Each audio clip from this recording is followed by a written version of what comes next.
Que la paix de notre Seigneur Jésus-Christ soit avec vous. Bienvenue à votre émission Les Audios du Surnaturel. Vous avez les salutations de mon Père spirituel, le révérend Père Dolskil Jorasiro.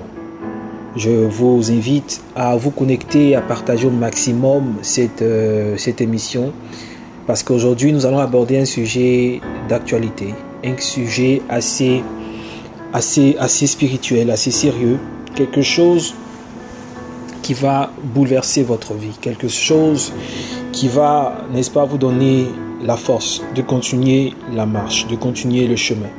Le thème de notre rencontre d'aujourd'hui, c'est « L'orage persiste, une seule solution, jette-toi à l'eau ». Invitez vos amis, partagez cet audio, partagez ce direct dans vos groupes, invitez vos amis.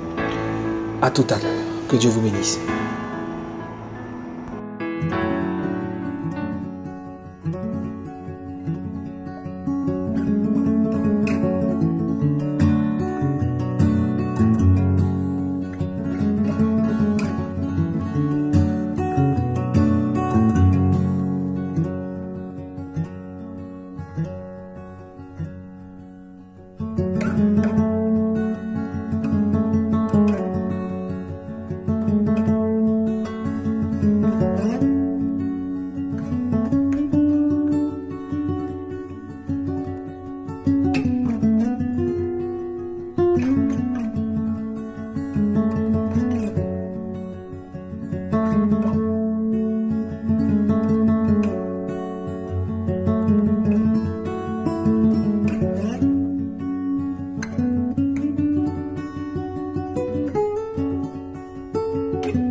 Pour tous ceux qui viennent de nous prendre en marche, vous êtes à votre émission Les Audios du Surnaturel.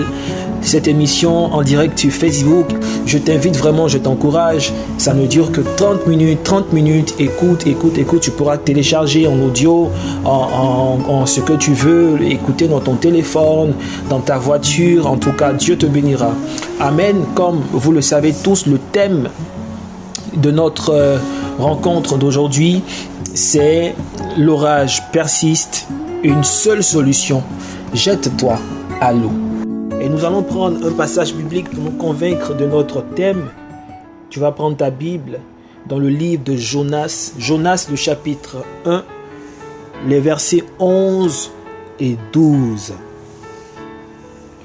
Jonas, chapitre 1er, les versets 11 et 12. Nous lisons la parole de Dieu. J'espère que tu as ta Bible. Si ta Bible est version papier ou version électronique, c'est bon. Les deux sont bons. Alors je lis la parole de Dieu. Jonas chapitre 1, verset 11. Ils lui dirent: que te ferons-nous pour que la mer se calme envers nous? Car la mer était de plus en plus orageuse. Il leur répondit, Jonas donc répondit: prenez-moi et jetez-moi dans la mer, et la mer se calmera envers vous. Car je sais que c'est moi qui attire sur vous cette grande tempête. Alléluia, alléluia. C'est une histoire que ceux qui ont l'habitude de lire les histoires bibliques savent, ou peut-être que tu n'as jamais lu ça dans la Bible, mais tu le vois dans les films, ou bien tu n'as jamais aussi regardé un film, mais tu as entendu ça dans une chanson. Alléluia. Parce que nous les chrétiens, nous sommes très forts dans ça. Prendre des histoires de la Bible et chanter, c'est pas mauvais, je n'ai rien contre ces choses. Mais c'est aujourd'hui, n'est-ce pas, cette histoire-là qui va, que je vais, n'est-ce pas, par la grâce de Dieu, vous décortiquer et vous faire comprendre le thème de notre rencontre d'aujourd'hui. Vous savez, la Bible est merveilleuse. La parole de Dieu, la Bible déclare que toute écriture est utile pour convaincre, pour enseigner, afin que l'homme de Dieu soit accompli et propre et prêt à toute bonne œuvre. Quand il s'agit ici de hommes de Dieu, ce n'est pas forcément ceux qui ont l'appel ministériel. Je veux dire que ce n'est pas seulement les pasteurs, les évangélistes, les prophètes, les docteurs de la parole. Non, non, non, non, non, non, non. C'est tout le monde. C'est tous ceux qui ont accepté Jésus dans leur vie. Et même ceux qui n'ont pas accepté Jésus dans leur vie, mais qui ont l'occasion d'avoir ce livre dans leurs mains. Ces 66 livres de la Genèse à l'Apocalypse, l'écriture transforme. L'écriture transforme, l'écriture est utile à tous fins utiles. Alléluia. Et un seul passage biblique peut nous aider à comprendre tout ce qui peut nous arriver dans nos vies et même sur la terre. Alléluia. Car c'est cela qui fait le mystère, la puissance de la Bible, la puissance de la parole de Dieu. Et nous avons beaucoup entendu l'histoire de Jonas dans nos églises, dans nos prédications sur Internet, etc. Et aujourd'hui, je veux faire ressortir un aspect. Je ne vais pas faire sortir tous les aspects parce que dans cette histoire que je vous ai lue tout à l'heure, l'histoire de Jonas, il y a beaucoup de leçons à apprendre. Il y a beaucoup de choses que Dieu veut nous communiquer. Mais ce soir, il m'a demandé de te communiquer un aspect. Et c'est de cet aspect-là que je vais te parler maintenant. Alors, vous savez, Jonas, c'est un prophète de Dieu. Jonas a reçu l'appel et Dieu lui a donné une mission. Dieu lui dit, tu vas aller à Ninive parce que à Ninive, il y a beaucoup de choses qui s'y passent et je suis assis sur mon trône, je vois que ce pays-là, n'est-ce pas, ne vit pas selon ce que je veux. Il y a beaucoup de péchés là-bas, il y a beaucoup de choses. Je veux que tu ailles leur dire de se repentir. Je veux que tu ailles leur dire de changer de voie parce que moi, l'Éternel, je suis prêt à me fâcher. Amen. Et la Bible nous enseigne que Jonas a fui la face de l'Éternel. Jonas est parti. Jonas n'a pas voulu partir à Ninive, il a fui. Nous entendons beaucoup de prédicateurs dire que Jonas a fui parce qu'il ne voulait pas servir Dieu. Non, je vais vous le dire que c'est pas que c'est pas vrai, mais je veux te faire révéler un autre aspect. Jonas n'a pas fui seulement parce qu'il ne voulait pas servir Dieu. Ce n'est pas à ce moment précis que Jonas a reçu l'appel. Non, Jonas avait l'habitude de donner des commissions de Dieu. Jonas est un prophète. Il avait l'habitude de prophétiser. Il avait l'habitude de prêcher l'évangile. Mais pourquoi à Ninive, il a refusé de partir? Tout simplement parce que tous les prophètes qui sont allés à Ninive sont morts. Lorsque vous faites vos recherches, vous vous rendez compte que les hommes de Ninive n'adoraient pas le Dieu véritable. Ils adoraient un Dieu qui avait l'aspect d'un poisson. Comme aujourd'hui, dans nos peuples africains, il y a beaucoup d'idoles, il y a beaucoup d'entités que, n'est-ce pas, les adorateurs de ces entités-là appellent Dieu. Ils les appellent Dieu. Il y en a qui ont la forme d'un lion, il y en a qui ont la forme de scilu, il y en a qui ont la forme de serpent. Mais à Ninive, leur Dieu avait la forme d'un poisson, demi-homme, demi-poisson. Amen. Et chaque fois que quelqu'un partait parler de notre Dieu, qu'il soit prophète, évangéliste ou simple chrétien, qui aimait annoncer l'évangile, lorsqu'il part, il meurt.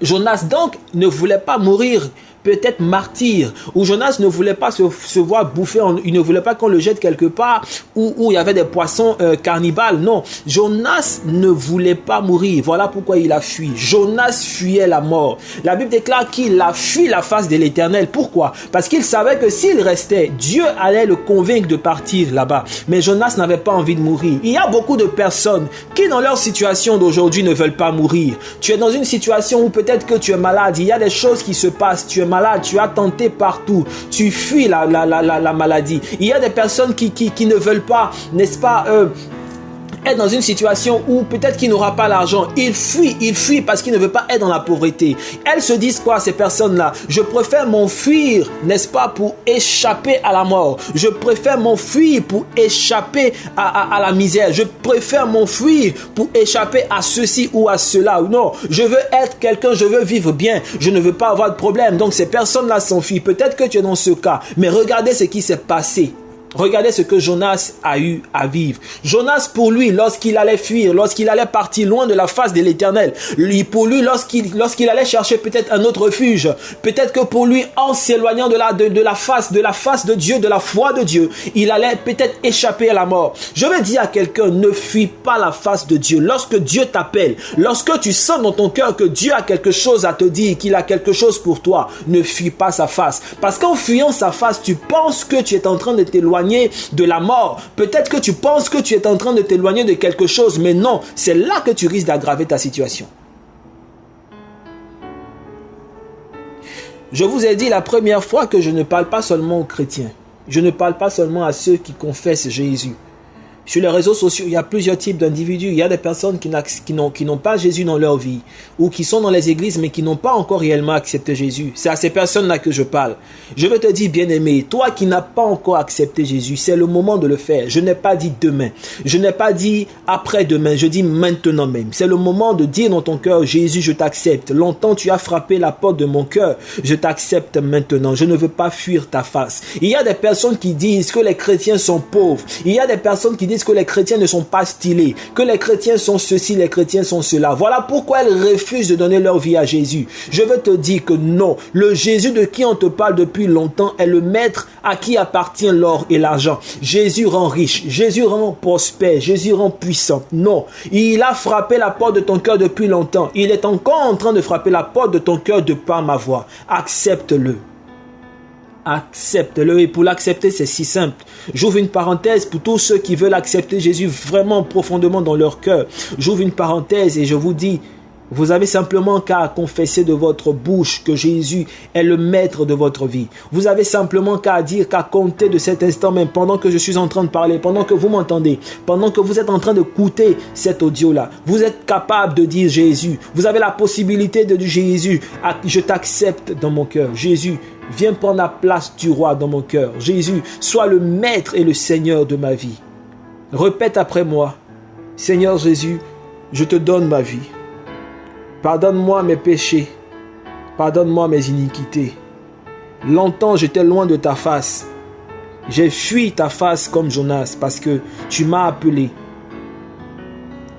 Longtemps tu as frappé la porte de mon cœur. Aujourd'hui je t'ouvre mon cœur. Je t'accepte comme mon Seigneur et comme mon Sauveur. Je rentre dans la famille des enfants de Christ. À partir d'aujourd'hui, tu es le maître de ma vie. Prends le total contrôle de ma vie. Je t'aime Jésus. Merci de m'accueillir dans ta famille sainte. Merci de m'accueillir dans cette famille de rois, de reines. Merci, je suis ton enfant. Amen. C'est fini. Tu fais partie de la famille de Dieu. Tu fais partie des enfants de Jésus. Et Jésus pourra maintenant reconnaître ta voix. Car il a dit, je parle, mes brebis entendent ma voix, elles savent, et moi-même, je les connais par leur nom. Tu es sauvé. Alléluia. Oh, quelle joie. Alors nous continuons notre prédication. Jonas a fui. Il a fui parce qu'il avait peur de la mort. Il avait peur d'être lynché par des hommes qui ne connaissaient pas Dieu. Jonas a fui. Il cherchait un refuge. La Bible déclare que Jonas s'éloignait de la face de Dieu. Il a trouvé des personnes qui étaient en train de voyager et qui avaient leur bateau, et Jonas est monté dans le bateau avec ces personnes-là. Arrivé un moment, il y a eu un vent impétueux, quelque chose s'est passé sur la mer et il y a eu un orage. L'orage était si fort, si fort, si fort, si fort. La Bible déclare que ceux qui étaient dans le bateau avec Jonas, ils avaient peur, ils ont commencé à crier, « Oh Dieu, sauve-nous! Oh Dieu, qu'est-ce qui se passe? Oh Dieu, qu'est-ce qui se passe? » Écoute, ces personnes-là ont perdu leur bien. Pourquoi? Dans ce sens où elles avaient des coffres de trésors. Elles avaient des produits qui étaient vraiment lourds, qui avaient de la valeur. Elles avaient des choses avec elles. Elles avaient de la marchandise. Elles ont jeté ces choses-là dans l'eau parce que pour elles, ça pesait tellement que en jetant leur argent, en jetant leurs biens, en vidant complètement le bateau n'allait pas, comme on dit, il n'aurait pas naufrage. Il serait au moins sauvé de cet orage. Elles ont jeté tout ce qu'elles avaient. Mais la Bible déclare que malgré cela, il y avait toujours l'orage et il y avait le danger de se noyer parce que sûrement elles ne savaient pas nager. Et même si ces personnes savaient nager, écoutez, on parle d'un orage. Elles étaient au milieu de l'eau. Pendant combien de temps, même si elles arrivaient à nager, elles allaient pouvoir arriver là où elles étaient, là où elles devaient arriver? Ce n'était pas évident. Elles ont vidé au maximum le bateau. Mais il y avait toujours le danger. Il y avait toujours le danger. Elles ont donné à l'eau tout ce qu'elles avaient. Elles ont dit, oh, s'il te plaît, orage, s'il te plaît, ne nous tue pas. Voilà ce que nous t'offrons. Elles ont offert à l'orage ce qu'elles avaient, ce qu'elles étaient allées acheter. Elles ont offert à la mer, à cet orage-là, tout ce qu'elles avaient de bien. De cette même manière, il y a des personnes qui ont tout essayé. Elles étaient face à des situations comme l'orage. Elles ont prié, elles ont jeûné, elles ont fait tout ce qu'elles pouvaient. Elles ont fait des offrandes parce qu'il y a plusieurs sortes de prières. Elles ont essayé toutes les sortes de prières. Les hommes de Dieu leur ont imposé les mains. Il y a eu des prophéties sur la vie de ces personnes-là. Mais malgré cela, l'orage est venu. Malgré cela, il y a eu l'orage. Elles ont d'abord fui les personnes qui voulaient les tuer. Pendant un moment, il y a eu un calme sur l'eau. Il y a eu un calme sur l'eau. Mais lorsque l'orage s'est levé, elles se sont posé la question. Mais je pensais que j'étais en train de fuir la mort. Jonas, sûrement là où il était, il a dit, mais je pensais que j'étais en train de fuir la mort. Ces personnes qui étaient avec elle, la Bible dit qu'elles savaient très bien que Jonas était en train de fuir la face de Dieu. Pour elles étaient en train de fuir la mort des hommes. Mais arrivées quelque part, elles ont encore été confrontées à l'orage. Mais écoutez, l'orage ce n'est pas un homme. L'orage ne connaît pas le nom. L'orage n'entend rien. Les hommes, au moins, lorsqu'ils veulent te tuer, tu peux les supplier. Mais l'orage ne connaît pas ça. L'orage tue tout le monde. Chrétien, païen, l'orage tue tout le monde. Lorsqu'il y a un vent, l'orage tue tout le monde. Elles étaient confrontées à ce problème-là. Tu es là, tu m'écoutes, tu es confronté à des difficultés. Tu pensais que tu étais en train de t'échapper. Tu pensais que tu étais au moins arrivé à un moment où il y avait un calme. Tu étais en train de te diriger quelque part dans un pays où, pour toi, il allait avoir au moins enfin le calme. 2019 était ce bateau dans lequel tu es monté. Sinon, je dirais que le bateau de 2018 qui allait en 2019, pour toi, c'était un bateau de calme. Un bateau où tu allais pouvoir enfin accoster sur des côtes de paix, des côtes de loisirs, des côtes de joie. Enfin, tes souffrances se sont apogées. Enfin, la maladie est finie. Enfin, tu as eu l'enfant que tu désirais. Enfin, le mariage est en train de venir. Enfin, la promotion. Mais lorsque tu t'en vas, voici qu'il y a un orage. Voilà que dans ton chemin, sur ton chemin, il y a un vent. Voilà qu'il y a du feu. Voilà que tu ne sais plus où mettre la tête. Voilà que tu ne sais plus où mettre le pied. Il y a l'orage. Comme ces hommes, tu as jeté ton argent. Comme ces hommes, tu as prié. Comme ces hommes, tu as jeûné. Mais rien. L'orage continue de persister. L'orage persiste, persiste et persiste. Tu regardes à gauche, il n'y a personne. Tu regardes à droite, il n'y a personne. Tu regardes devant, c'est le noir. Tu regardes derrière, il y a le vent, il y a le brouillard. Lorsque tu lèves la tête, tu ne peux même pas. Parce que les éclairs ne font que tomber. Tu ne vois rien. Tu es perdu. L'orage continue de persister. Tu te poses la question, mais où est mon Dieu? Où est le Dieu de mon Père spirituel? Où est le Dieu de celui-là même qui avait prophétisé sur ma vie? Où est le Dieu qui a dit, je t'aime mon fils, ma fille? Où est le Dieu qui m'a promis ces choses? Où est-ce qu'il est? L'orage ne fait que monter. Écoute, la marée est haute, je ne sais plus quoi faire. Je suis au milieu. Je pensais que j'étais en train de fuir la mort des hommes. Mais là, la nature s'est déchaînée contre moi. Là, où est-ce que je dois mettre ma tête? Tu es là, tu m'entends. Où est-ce que je dois mettre ma tête? Voici chaque nuit, chaque soir, ce que tu es en train de dire à Dieu. Tu ne sais où mettre la tête. L'orage persiste. L'orage persiste. Tu as tout essayé. Tu as prié. Tu as jeûné. Tu as fait tes offrandes. Tu as fait les actions prophétiques. Ce qui est d'ailleurs bien. Mais l'orage continue. Mais l'orage persiste. Oh ma katabra. L'orage persiste. À telle enseigne que tu es au bout du gouffre. À telle enseigne qu'il n'y a plus d'espoir. Ceux même qui t'aiment ne peuvent pas t'aider. Ceux qui t'aiment ne peuvent pas te sauver. Ils sont là, tu ne peux plus rien faire. Il n'y a plus personne. Tu comptais peut-être sur quelqu'un, mais tu as appris que celui sur qui tu comptais est décédé. Tu as appris que celui sur qui tu comptais a été ruiné. C'est fini, tu ne peux plus rien faire. Dans cette entreprise où tu es, celui-là même qui était ton parrain, il est parti. Celui-là même qui pouvait t'aider lorsqu'il y avait une situation, il n'est plus. Tu es seul face à l'orage. Tu cries à Dieu, mais il semble ne pas entendre ce que tu dis. Laisse-moi te dire, si tu es enfant de Dieu, l'épreuve ne vient pas du diable. si tu es enfant de Dieu, l'épreuve ne vient pas du diable. Dieu crée un trouble pour te positionner. Est-ce que tu as traversé une période difficile? Laisse-moi te dire que c'est le temps de Dieu pour toi de créer un mouvement, de créer un trouble pour te positionner. Et c'est ce trouble-là qui est en train de se produire. Non, ne baisse pas les bras. La seule chose que tu dois faire, non, ce n'est plus de jeter ton argent. La chose que tu dois faire, c'est de faire comme Jonas. Jonas a dit, c'est moi qui le fais. Jetez-moi dans l'eau. Jetez-moi dans l'eau et vous verrez que la mer va se calmer. Je suis en train de dire à quelqu'un, malgré ce qui se passe, face à cet orage, la seule solution qui pourra te tirer d'affaire, c'est que tu te jettes à l'eau.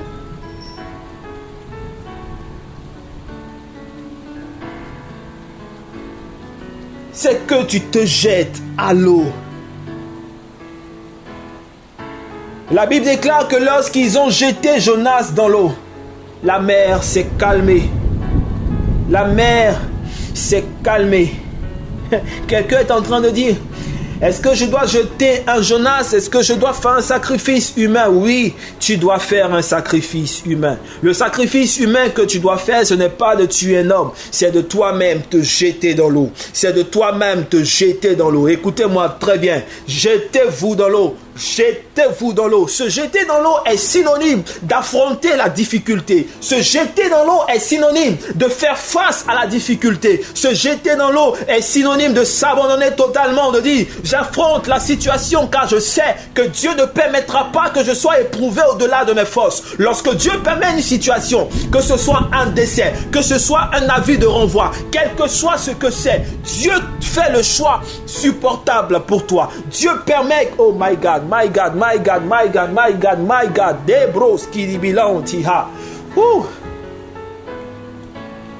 Oh my God, je peux sentir l'onction de Dieu ce soir. Je peux sentir la puissance de Dieu ce soir. Dieu est en train de parler à quelqu'un. Dieu est en train de te dire, non, non, c'est moi qui permets ces situations. C'est moi qui permets cette situation. Je ne permettrai pas que ces choses se fassent au-delà de tes forces. Non, j'ai fait le choix supportable pour toi. Oui, peut-être que tu penses que je ne t'entends pas, je t'entends. La seule solution, jette-toi à l'eau. Affronte, car devant, il y a quelque chose qui se passe. Dans cette eau, il y a quelque chose qui se passe. La Bible déclare qu'ils ont tout fait. Ils ont jeté leurs biens.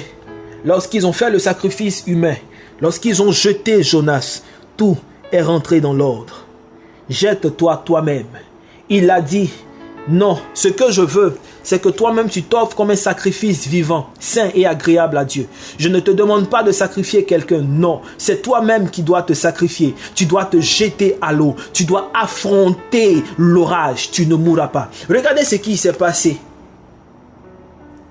La Bible déclare que lorsque Jonas a été jeté dans l'eau, Dieu a ordonné à un être étrange de venir l'avaler étant dans l'eau. Dès que Jonas a accepté d'être dans l'eau, dès que Jonas a accepté de se jeter dans l'eau, il n'a pas été noyé, non, parce qu'il a pris la résolution d'affronter l'orage. Parce qu'il a pris la résolution de rentrer dans l'eau pendant qu'il y avait l'orage. Il y a un être étrange qui avait l'aspect d'un poisson qui est venu, qui l'a avalé. La Bible déclare que cet être a été envoyé par Dieu. Laisse-moi te dire une chose. Lorsqu'il y a une situation, lorsque tu es confronté à l'orage dans ta vie, jette-toi, jette-toi. Tu ne mourras pas.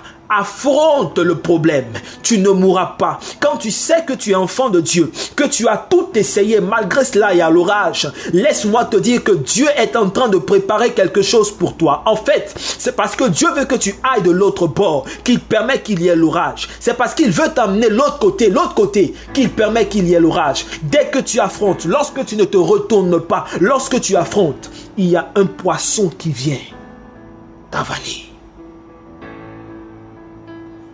Tu es dans ce foyer, il y a l'orage dans ton foyer. Il y a des personnes qui te disent, divorce, laisse ton mari, laisse ta femme. Dieu te dit aujourd'hui, non, affronte l'orage. Reste là malgré les difficultés. compte sur moi, reste dans cet orage de foyer. J'enverrai un être étrange. J'enverrai un être étrange. J'enverrai un être étrange pour te faire sortir de là. Tu es dans cette entreprise, il y a eu des accusations. Tu es sur la liste rouge, sur une liste où on dit ceux-là seront licenciés. Tu n'as rien fait. Peut-être que tu as été accusé, même si tu as fait quelque chose. Je suis en train de te dire, dans cet orage où les gens veulent te licencier, dans cet orage, ne pars pas, ne démissionne pas, reste. Peut-être que tes patrons te créent des problèmes. Peut-être que tes collègues te créent des problèmes. Il y a un orage dans ton travail. Je te dis, au son de ma voix de la part de l'Éternel, ne pars pas, reste, ne démissionne pas, reste là, affronte l'orage. Dans cet orage, il y aura un être étrange qui apparaîtra. Et lorsqu'il apparaîtra, il dira non, que tu ne dois pas être envoyé. Car l'Éternel se lève aujourd'hui. Je le déclare sur la vie de quelqu'un qui me donne un amen puissant. Dieu est sur le point de faire quelque chose pour toi. Je ne te dis pas le mois prochain, je te parle de ce mois. Je te parle de ce mois, il y a l'orage. Jette-toi à l'eau. Ne te mets pas à crier comme ces personnes qui ont crié « Oh Dieu, sauve-moi ». Dieu est avec toi. Il ne t'a pas laissé. Il ne t'a pas abandonné. Tu n'es pas une erreur de la nature. Tu n'es pas un maudit. Dieu ne t'a pas maudit. Le diable ne peut te maudire. Quand tu es enfant de Dieu, lorsqu'il y a des vents, ce n'est pas l'ennemi, c'est Dieu. Pourquoi? Parce qu'il veut qu'un poisson t'avale pour que tu sois révélé autrement. Regardez, lorsque le poisson a avalé Jonas, la Bible déclare que encore Dieu lui a dit va à Ninive. Vous savez ce qui s'est passé? Lorsque le poisson est arrivé, il a vomi Jonas. Dans ce pays où les gens allaient le tuer parce qu'il allait parler d'un autre Dieu, lorsqu'ils ont vu un être humain sorti de la bouche d'un poisson, ils se sont tous prosternés.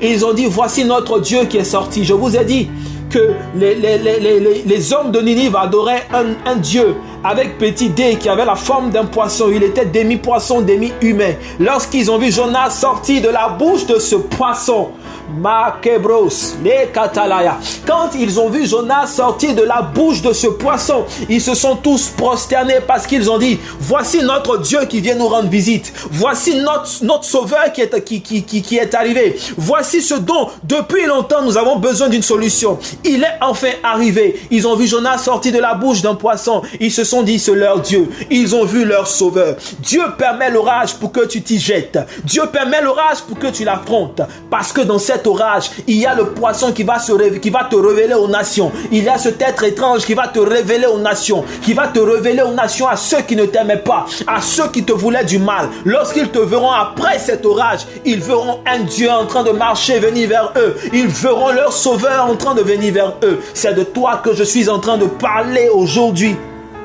Oh my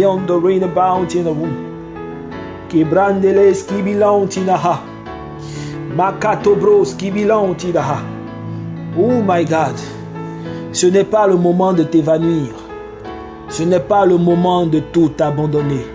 Je sais ce que c'est que vivre une situation difficile où ceux qui sont autour de toi ne te comprennent pas. Parce que ces personnes n'ont pas vécu la même situation que toi. Elles peuvent dire de leur bouche, ça va aller. Mais lorsque tu as vécu une telle situation, une situation assez difficile, tu te rends compte que les mots ne suffisent pas. Mais je te dis de la part de Dieu, ne parle plus, jette-toi à l'eau. Ne parle plus, jette-toi à l'eau. N'écoute pas les gens, jette-toi à l'eau.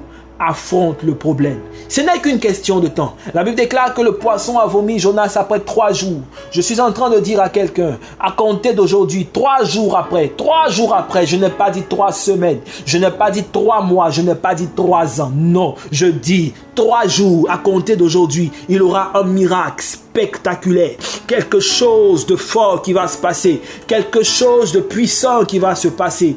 Ce poisson-là va te vomir. Quand il va te vomir, lorsque les gens te verront, ils verront en toi une divinité, ils verront en toi quelqu'un de grand. Celui-là même qui était rejeté, tu deviendras la principale de l'angle. Je dis, cet arbre que les gens ont voulu brûler, elle se remet à refleurir. Je te dis la vérité, Dieu est sur le point en 3 jours de faire quelque chose dans ta vie.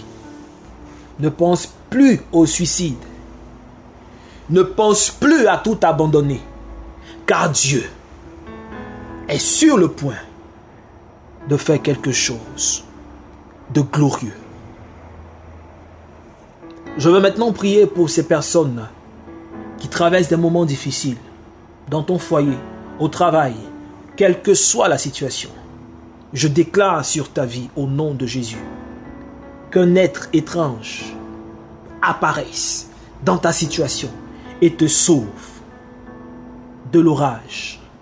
Seulement si tu acceptes de te jeter à l'eau. Seulement si tu acceptes d'affronter. Car c'est Dieu qui permet cette transition juste pour te révéler aux nations. Que la faveur de Dieu soit sur vos vies. Vous pouvez me laisser un message inbox. Je vous répondrai juste après.